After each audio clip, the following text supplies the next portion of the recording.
right, 6 o'clock on the dot. Everybody wants to have a seat.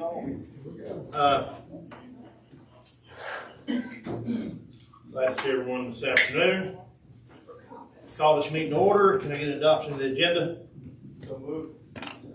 Motion is second. All in favor? Aye. Any opposed? Join me in the pledge of allegiance, please.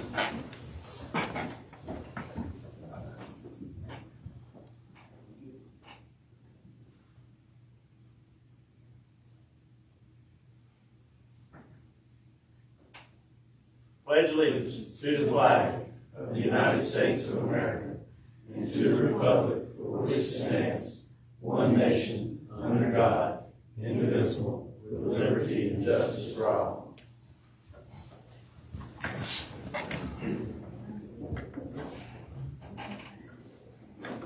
Mr. Chair, would you do the invocation for me, please?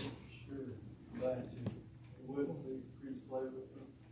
Our Father, we come to you this evening with humbled hearts and anxious notions from all of our citizens. Be with us. Help us make good decisions. Be with everybody that protects us. And stay with us throughout our years. In Jesus' name, amen. Amen. Approval of the minutes from the August 13th board meeting. So moved. Second. Motion second. All in favor? Any opposed? All right, anybody for public comment tonight? Oh, Jessica, I know you got something.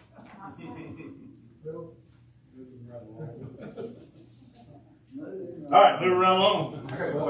Item number 7. All right, yes, sir. How's the mosquito spray go? We're getting ready to talk about some of that, and stand by. All right. Segue right into it. Segue right into There it. we go. Without further ado, discussion of mosquito control with Mr. Jeff Brown, who reached out to me after the hurricane, and come to find out Mr. Brown knows a lot about mosquitoes. How's everybody doing? For the last 40 years, up until I retired, I was a mosquito biologist. I live on the Bella Coola. And one of the things I always did in my house was run a mosquito trap. So since May this year, I ran a trap daily. You compile the data, weekly, daily, monthly. I put the rainfall on top of it to show you where the mosquitoes were and how many there are and what kind there are. So far, okay, let's go to the next slide.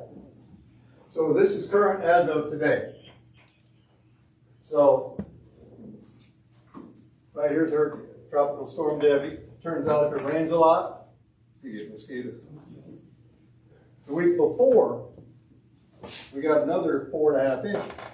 So now you're playing with 15, almost 16 inches of rain in 2 weeks, which explains why the water is as high as it was. The thing that gets a little tricky is where the mosquitoes coming from and how bad are they, right? So I'm going to see if I can show you a little bit about that. We'll go to the next slide. Do you guys know how the watershed works around here? There's about 15,000 acres on the left side of the Bella Coola, right? Swamp. It goes all the way up to Elizabethtown, right? All that water tries to drain and come through here, right? Once it gets past the lake, down Lake Waccamaw, and it goes out in Georgetown at Winyah Bay. So when you're looking at a storm, how much water was in Elizabethtown, how much water is in Georgetown, South Carolina, and up here, dictates how fast the water is going to go downstream from here. So when you look at a hurricane, what was it? Florence. Parked over southeast North Carolina for what, 3 days? Yeah. 15, 16 inches.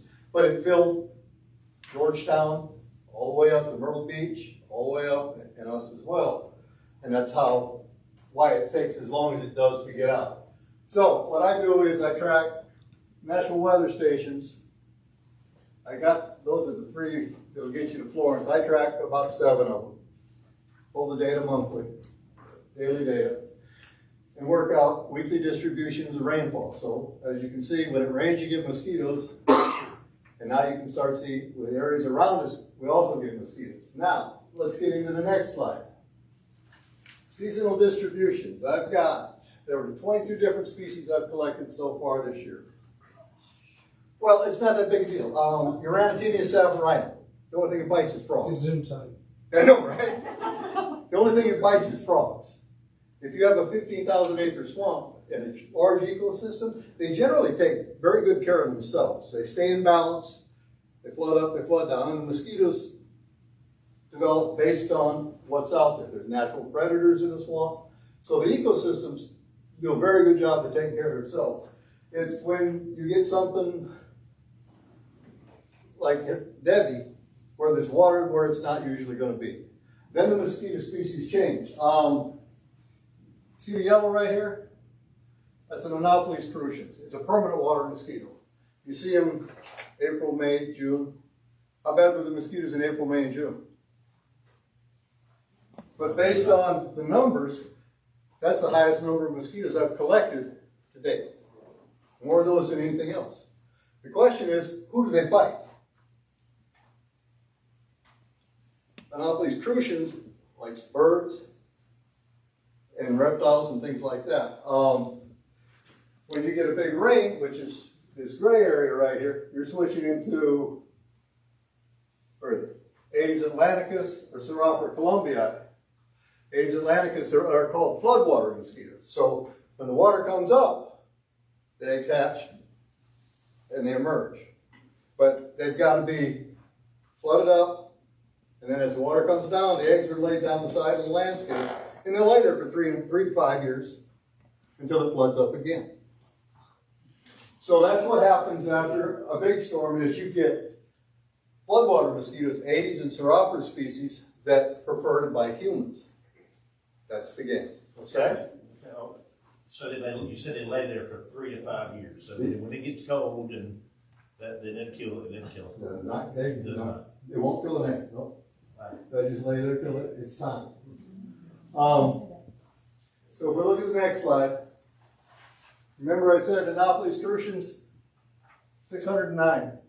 Far and away the most mosquito species we've had, but they all happened earlier in the season. Nobody was getting bit. The ones I've got pegged in red, Aedes atlanticus, Aedes vexans, Serophora columbii, Aedes infirmatus, and Serophora ferox, are the floodwater mosquitoes that you're going to see after a storm. The whole point of this is, as far as mosquito control goes and making decisions, how do you know when to spray? And how long to spray? Serophora columbii will go from egg to adult in about 4 days in July and August. So in the water, larva, egg to adult. As an adult, it'll live about 2 weeks. Serophora columbii prefers to eat cattle. So golf courses, open pasture areas, the park is where you're going to run into those.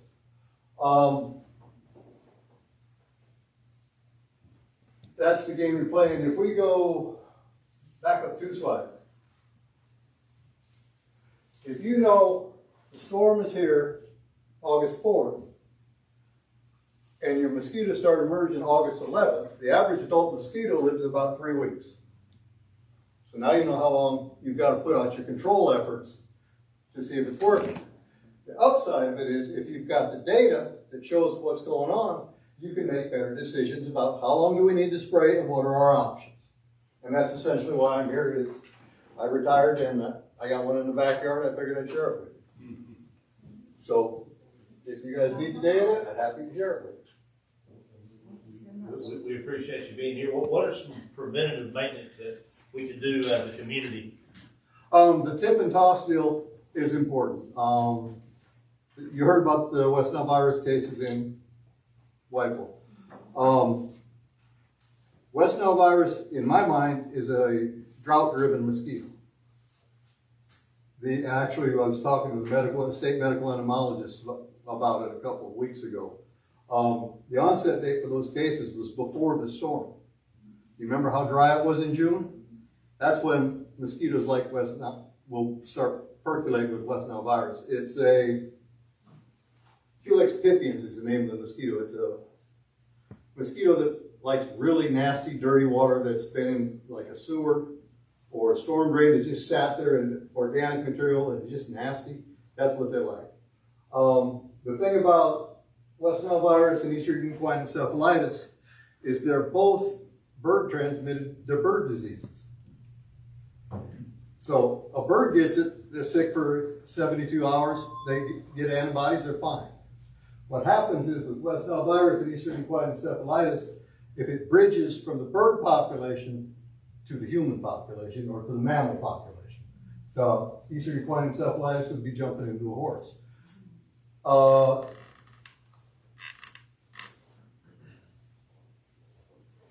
Eastern equine encephalitis is an incredibly delicate cycle. There's a mosquito called Culiceta melanura that is responsible for maintenance of EEE in the bird population.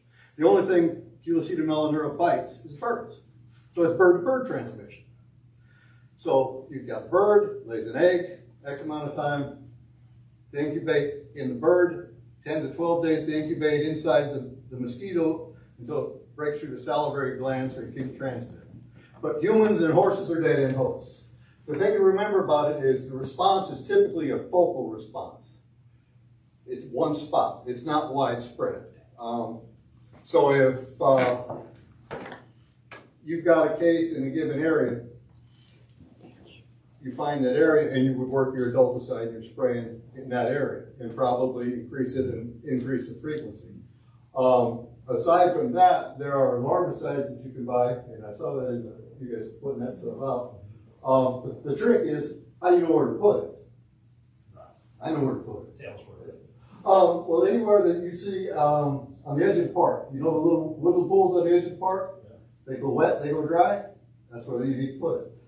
Anytime you walk around that park and the mosquitoes are terrible, it's because those things are going wet, dry, and they're hatching. But if you start in the spring of the year and go to the fall, September, October populations are typically the largest because they've had multiple generations. I mean, this time of year, you're looking at 8 to 12 generations of mosquitoes at 100 to 300 eggs a pop. That gets to be a pretty sizable population. But long sleeve shirts, pants, propellants, and my favorite one, all-time favorite one, is a thing called avoidance. You know what that is? When the mosquitoes get back on a house. I mean that's the simplest solution. If you got to be outside, be outside. But the reason I started the traps in May is because the mayflies are out. You know, nobody gets upset about the mayflies. Look at how many are there out there. They don't bite you, but it's the same game. There's an ecosystem, and we live in a community that's just absolutely gorgeous, and we got to kind of find that balance and fit in there with it. So, those are my thoughts. We certainly appreciate you being here. Any extra data you can get us, or any? I've got the information? trap, and Yeah. I'll run that trap. I started in May so I can avoid the mayflies. I'll run it through November 15th. Whenever you guys need it, holler. I spend Sunday morning with a cup of coffee with a microscope and identify which were the traps and update the data. But if there was something going on disease-wise, I could certainly do it during the middle of the week. Okay? So if you guys ever run into anything, or you got your crew runs into this, just have to call me out. Happy to talk them through it. Okay? All right, we appreciate you being here. All right. Did you put on that? Okay, good enough. Appreciate you. Yes, sir. Thank you, buddy. Thank you. Have a good night, y'all. Greg, since we're on the subject, tell us about the spraying. Tell us, just for the community, because I know y'all been spraying early in the mornings. So explain how the spraying's been going, how many days a week, what times you've been doing it, if you don't mind. We usually start coming in about 3:30, 4 o'clock in the morning. We'll spray from one side of the lake to the other side. And we're spraying right now Tuesdays and Thursdays. Tuesdays and Thursday mornings. Is there a reason why morning is better than afternoon, or just? Well, the mornings, Yeah. yes, sir, but everybody else is still sleeping too. You know, daybreak, Having traffic. everybody's starting to walk their dogs, walking, exercising, everybody getting out for work. And that chemical usually is a bad smell and odor and stuff. And I've always thought it'd be better to spray early in the morning versus during the day when everybody's moving around and stuff. So yeah, we're early, 4:30. Yes, ma'am. Yes. We appreciate that, no doubt. All right. Moving on, item number 8, discussion of Church Street property, that Mr. Jeff Lane has proposed. Damon, you want to take the floor on that? Kind of explain it to us? Yes, sir. Mr. Lane is unfortunately couldn't be here tonight, but if you look, I provided you all with this document that's in front of you. It's 2.25 acres located on Church Street that Mr. Lane is wanting to donate to the town. Basically, it's just a matter of if you all are willing to consider taking that donation.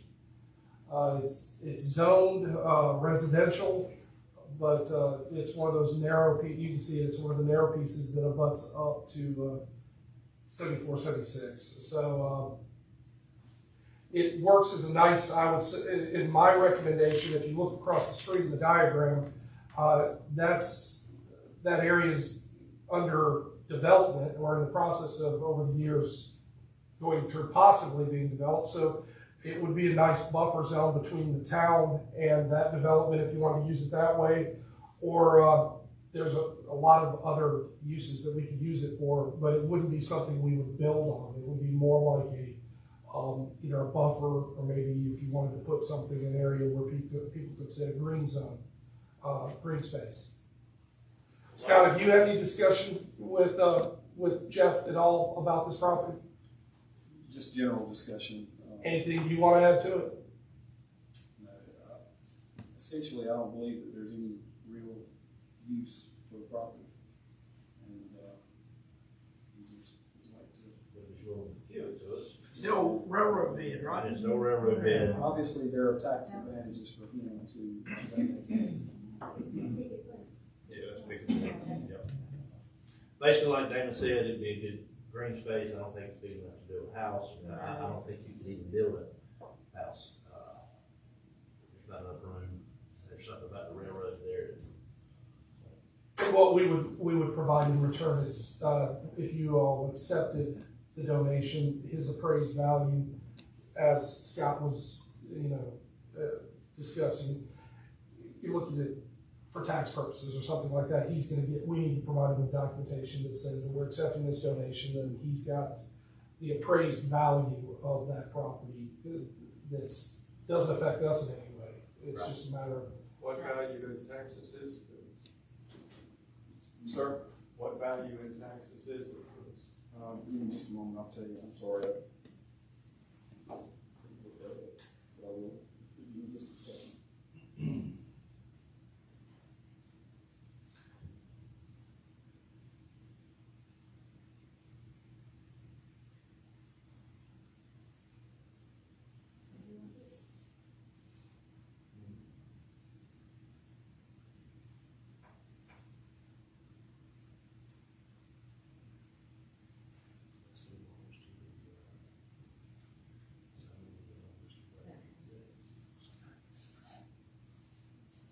Current value for property tax purposes is $5,500.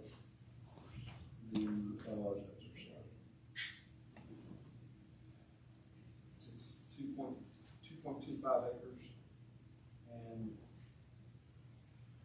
the taxes for 2024.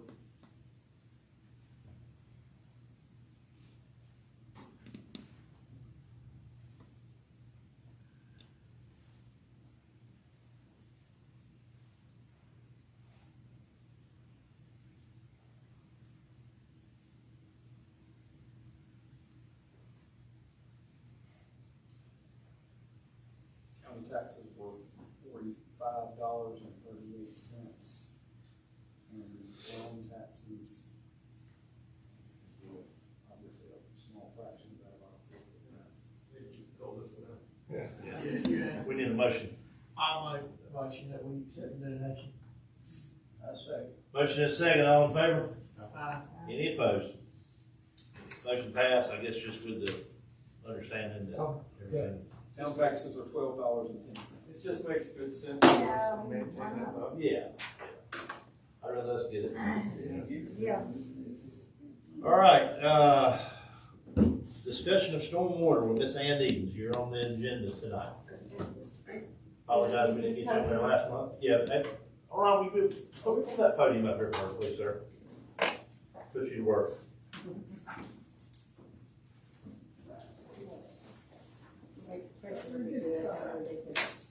Talk so loud. First of all, I want to thank you for cleaning the culvert on Place Drive and for mowing down, excuse me, that canal. I don't know if there was any, pardon me, any excavation done to clear out sediment or anything, but the culvert, I've gotten a ditch and I could look down through there and see daylight all the way through to the other side on both of those tiles. So thank you very much for doing that. I wanted to talk to you this evening about couple of short-term things that might help enough to keep the storm water out of my house and at least 3 other places there that are being that are very vulnerable at this time. And one of them is that ditch that I've talked about before behind my house. And I think, Greg, you photocopied or took a picture of the elevations that were done by Soil and Water Conservation District folks, and it shows how that ditch just kind of goes up and down. And if it was sloped so that it would flow to those culverts, that just might help enough. It won't keep my yard from flooding. It won't keep it out of my garage. There's just such a volume of water that is funneled to that ditch. I mean, and the town of Lake Waccamaw dug the ditch a long time ago, and it was probably 3 times as deep as it is now. And I went ahead and got the temporary easements from the property.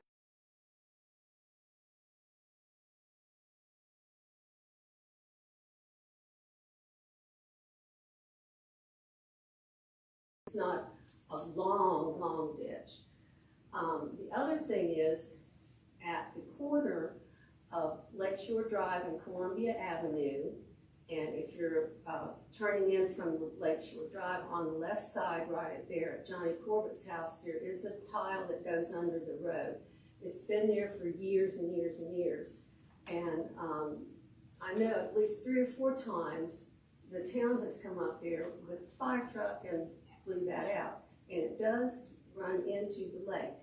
The last storm that we had, Harold Bird's son Gwen went down there to check it to make sure that water was flowing in and flowing out. And the little shallow ditch that runs along there and the small pipes that are under the driveways, that could be improved to help the water flow. At this point, everything from the middle of Eloise, or the McLean property, from the middle of her property, flows back towards the ditch at my house. So I'm getting it from the north, the east, and the south, and it flows west. So it's just the volume there just can't handle it. So maybe those improvements will help enough to get us through this hurricane season. And to my knowledge, there hasn't been any maintenance on any of those culverts or drains up there on Columbia Avenue in probably 8 or 9 years. And the town did put in the drain from the west side of Columbia Avenue that takes all of the storm water from the west side. If you're, pardon me, I'm wrong, from the east side. From the east side, crosses under the road, goes into the ditch. Everything on the west side comes straight down the road into the ditch. So it's all funneled to that one place. And, I don't know what you can do. It won't, current means means of trying to move that stormwater off just can't handle it. Having said that, I'd like the town to enter into some kind of long-term planning to help alleviate the flooding in Sutton Place. It's not just Columbia Avenue, it's Robeson. And Columbia Avenue floods from Lakeshore all the way back up, almost to Robeson. I mean, when we have a major storm, we've got standing water on the street, and Grove Circle is not passable. I mean, it's that deep out in Grove Circle. I know that I listened to a podcast about some of the measures that have been taken in other towns. I went on a website and saw where that the North Carolina legislature has, just in their July budget, put out, set aside $253 million. Doesn't sound like a lot of money, but it's designated for rural communities, small communities. Part of that money is for stormwater. Part of it's for water and sewer. There's always golden leaf money. Town of Whiteville got $150,000 right off the bat just to figure out where their problem areas were. The city of Whiteville also got the North Carolina Coastal Dynamic Design Lab to come at no cost to the city, and to help them with trying to figure out not what to do so much downtown, but with some of the residences that were being impacted by stormwater. And in those cases where they didn't have sufficient outfalls or they didn't have large enough drainage tiles, I really feel like in this North Carolina Coastal Dynamic Design Lab, I've looked at them, their mission is to help small communities and to help residents become storm resilient. And they have a North Carolina State University group. They have landscapers, they have engineers, they have hydrologists, soil scientists, the cream of the crop, professors, and looking at these things. And I think they could provide us with some invaluable knowledge. And you don't know if you don't ask. And so I think there are, I don't know what to do up there, but I know if you want to solve the problem, you've got to ask somebody that does. And so I'm just asking, I am willing myself to do some legwork. I'll volunteer at the town hall. You won't have to pay me a cent. I'll make calls. If it's coming from the town of Lake Waccamaw, instead of just an individual, it carries a little more impact. I'll do it from home. But I think we need a long-term, lasting, maintainable solution to the problem. Thank you. Ms. Eads, the group that you named, was it North Atlantic Design Lab, is that correct? No, it's the North Carolina Coastal Dynamic Design Lab. I've got their phone number, their website. I don't have their email, but if you go to their website, it's right there. So you can look at that. Any discussion, any questions, anybody want? We are, as I told you in the past, we are working on it. We are, and now, a year ago, did Kevin Powell not come clean your ditch out with a mini excavator? Yeah. Okay. And if she wants to volunteer time, I think we ought to try to utilize her. Yeah, but we are, Things listen, she can do to help us. during the storm, myself, the town manager, we were out riding around and we seen some things. You know, we had some lights come on that we hadn't seen before. Some culverts that need to be replaced. So we're working on it, and hopefully we don't get another one this year. What about, since I turned in those easements, is there any plan to do that ditch anytime soon? We're going to talk about that some here Okay. shortly. All right. And thank you again for what Yes, you ma'am. have done. Thank you. Please. Yes, ma'am. Thank you, Ms. Eaton. All right.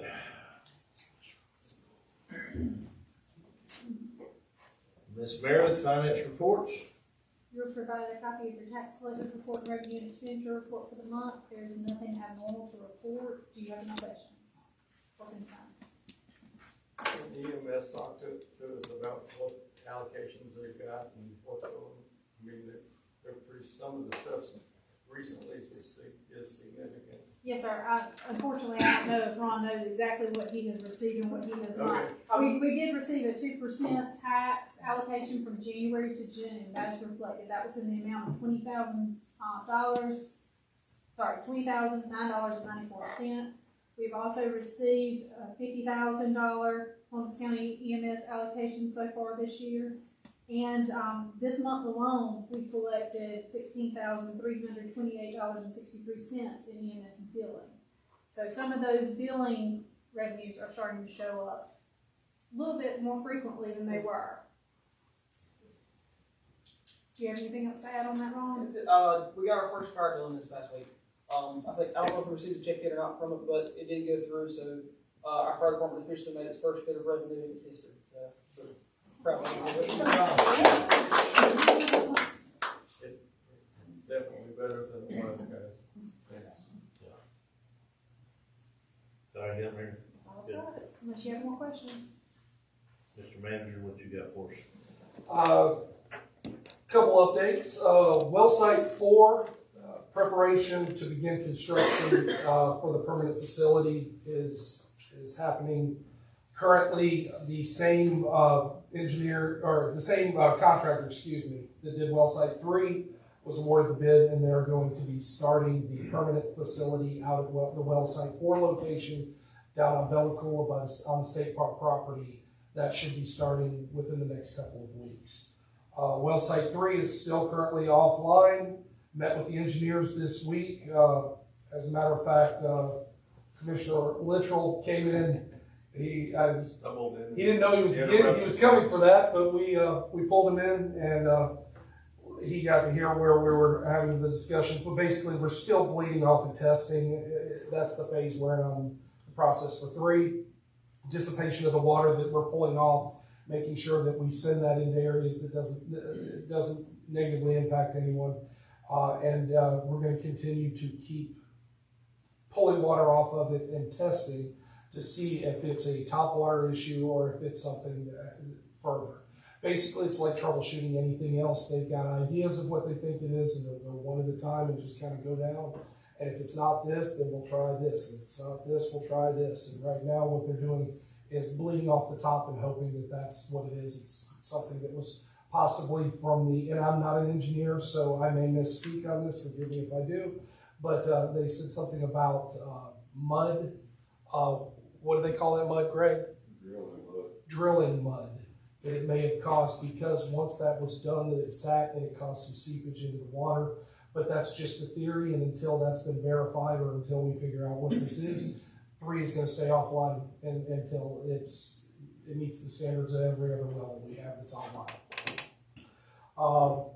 Let's see, lift station mitigation is in the project is in the final stages of preparation before construction and upgrades. That's going to be the lift stations around town where they're going to be elevating some, they're going to be replacing power panels, adding generators and stuff like that to the lift stations that the town owns around town.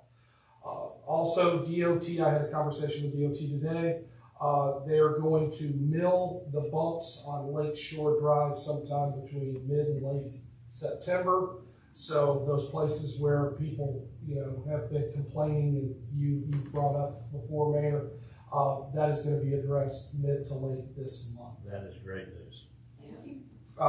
One other Bolton reached out to us. They're having their Pine Tree Festival Saturday, October 5th. I just wanted to put that out for anyone that would like to attend, and hope when they have their meetings, they talk about our Gator Festival. So,